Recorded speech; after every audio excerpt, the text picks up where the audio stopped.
everyone, welcome back to Swift Fundamentals. Today we're diving into concurrency in Swift. Concurrency lets you perform tasks in the background like data loading while keeping your app responsive. We'll cover DispatchQueue in Swift's modern async/await to handle these tasks seamlessly.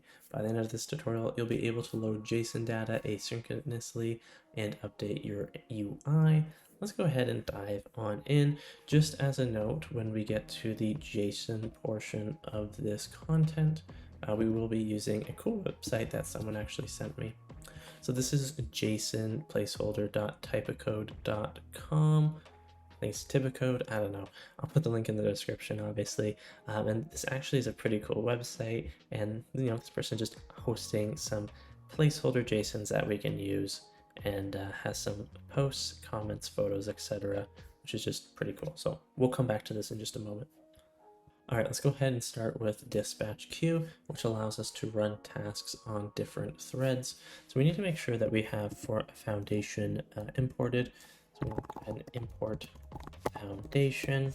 And what we can do is we can create a function for a heavy task potentially. All right, let's go under our body some view here. So line 13 for me, and let's create a new function. We're going to call it load heavy task. Don't need anything within those parameters. And let's go ahead and add a brace. We're going to just print to kind of simulate, loading up heavy task, ... And then what we're going to do is we're going to do dispatch queue dot global empty parameters dot async. We're going to choose the one with some code here, and inside our code, this is where we're going to perform a background task. All right, so we're going to say let result equals 1 ... 1 _0 0 0 _ 0 0 0. Exit that bracket dot reduce 0, plus. And let's go ahead and now print background result. We're going to interpolate that result. Alrighty. Next, we're going to have a dispatch queue, and we're going to say .main.async. We're going to add our code again here. And we're going to say it's going to update UI on the main thread. This is going to print task completed on the main thread. Right, we're just using print statements.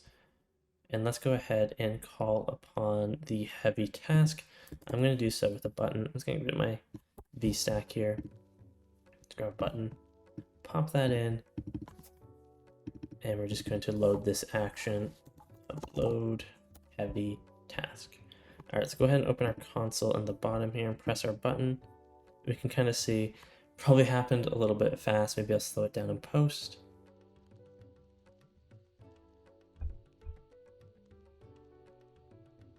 You can see it did happen after one or the other. So in this example, dispatchQueue.global.async runs the calculation in the background, keeping the main thread free for UI updates. When it's done, it switches back to the main thread using dispatchQueue.main.async. All right, now let's see how we can use async/await in order to use JSON data loading. We're going to fetch data in the background and update the UI on the main thread.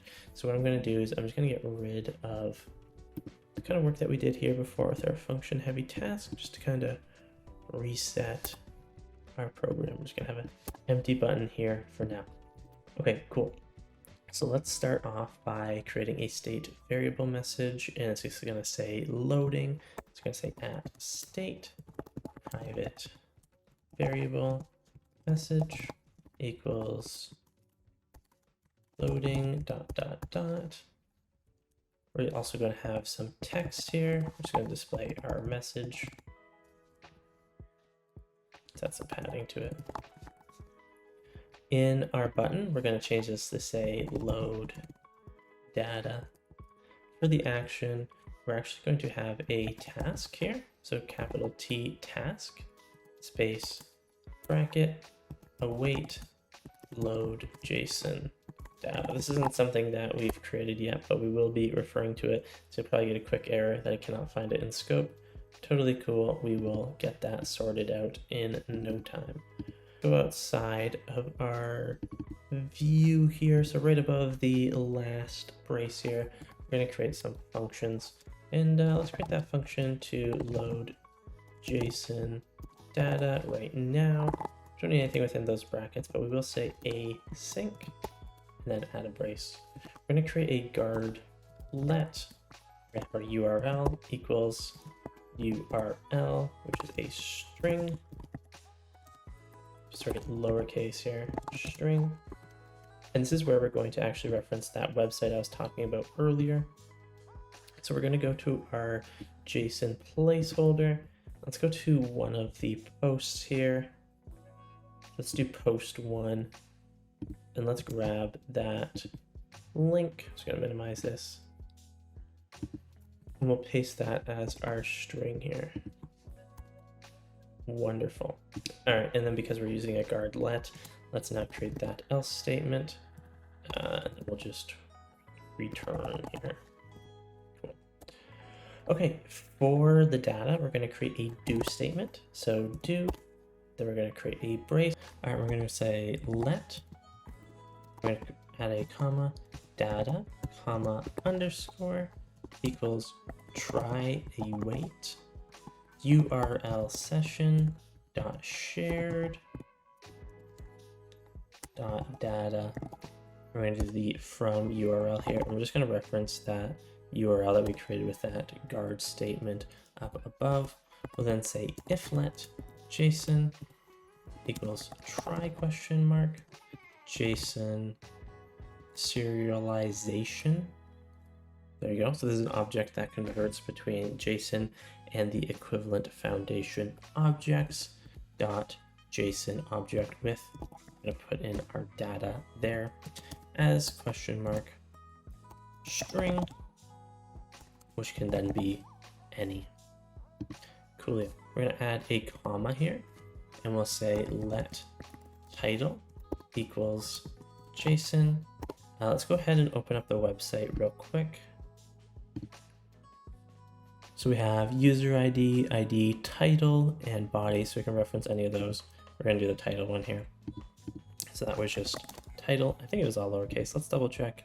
If you want to make sure you don't mess it up, you can always copy and paste. Let's just do that so we don't make any mistakes. Cool.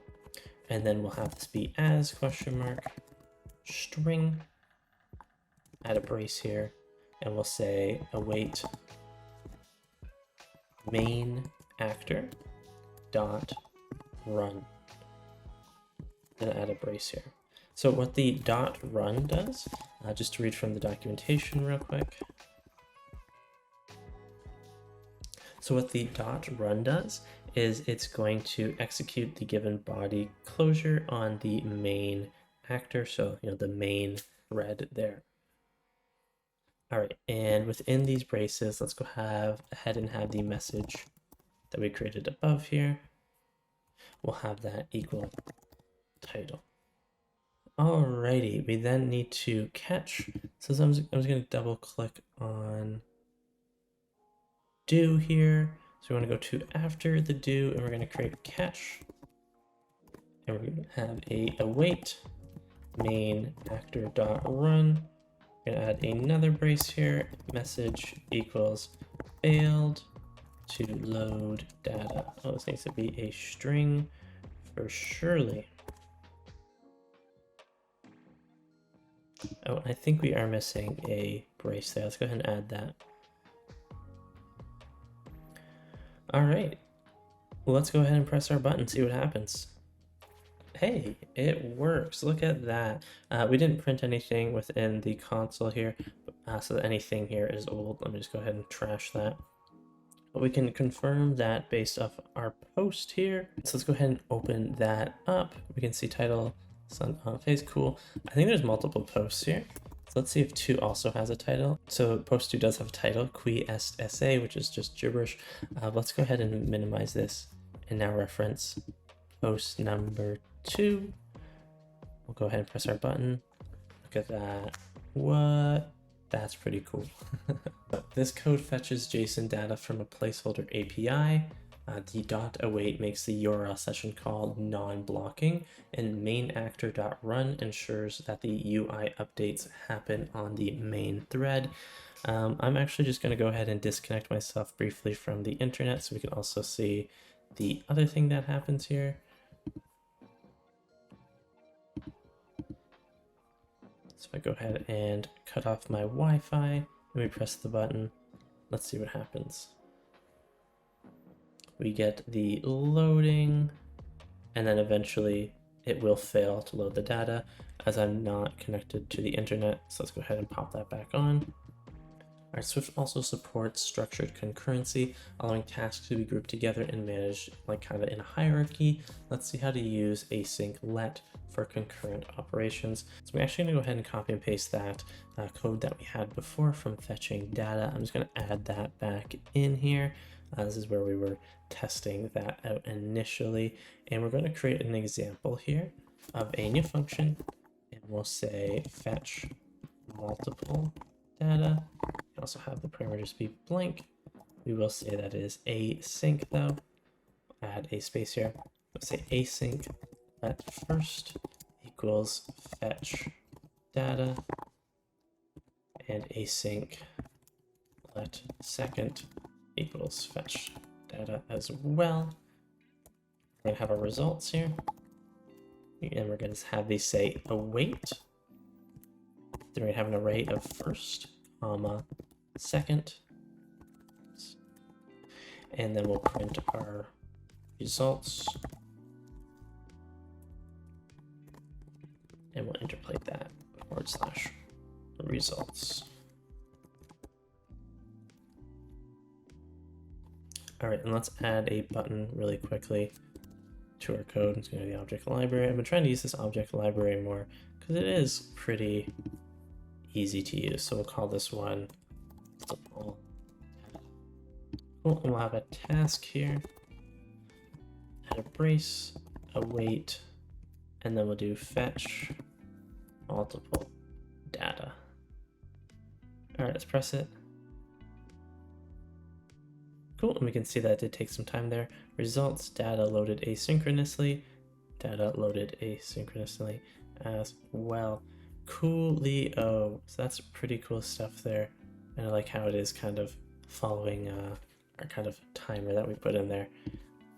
We're still connected, and we're back connected to the internet so we can load up our JSON file there. So yeah, with async let, multiple tasks run concurrently. The await keyword ensures that all tasks complete before continuing. So that's it for concurrency in Swift. We've explored DispatchQueue for threading, async/await for readable concurrency. We fetch the JSON data asynchronously as well. These tools keep your app responsive while handling tasks efficiently.